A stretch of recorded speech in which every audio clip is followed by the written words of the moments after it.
दर्द में बानी तो कहतानी हो, दिल के दर्दिया हम सहतानी हो।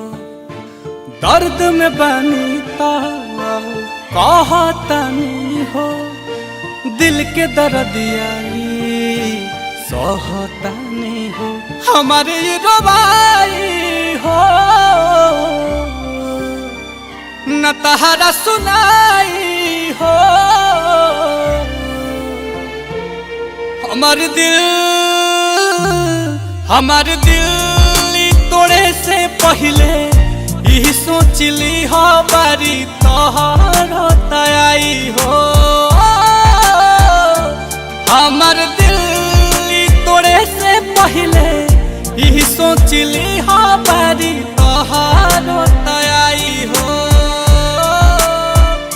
हमारी तोहरो तयाई हो।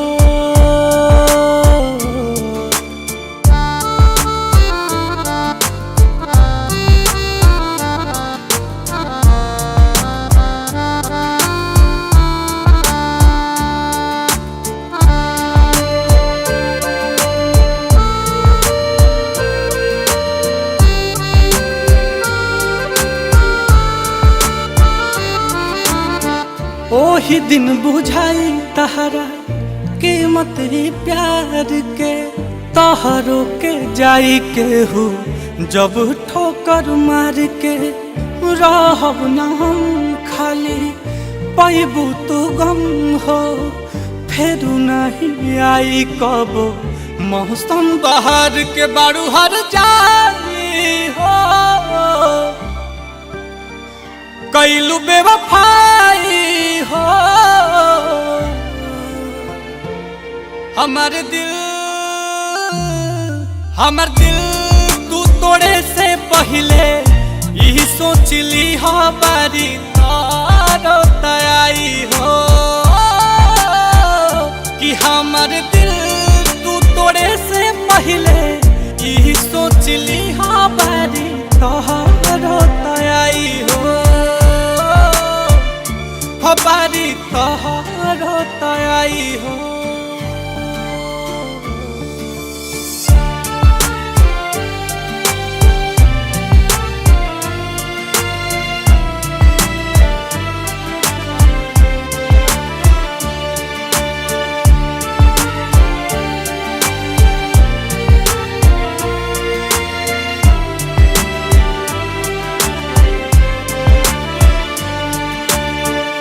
ओह के मुबारक होखे आंसू के याराना, भइलू सुधा करला तू गुजरल जमाना।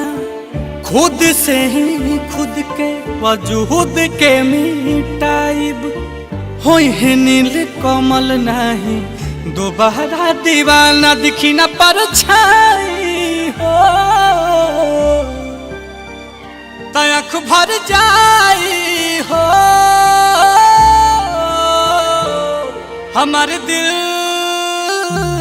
हमारे दिल तू तोड़े से पहले यही सोचली हो बारी तोहरो तयाई हो।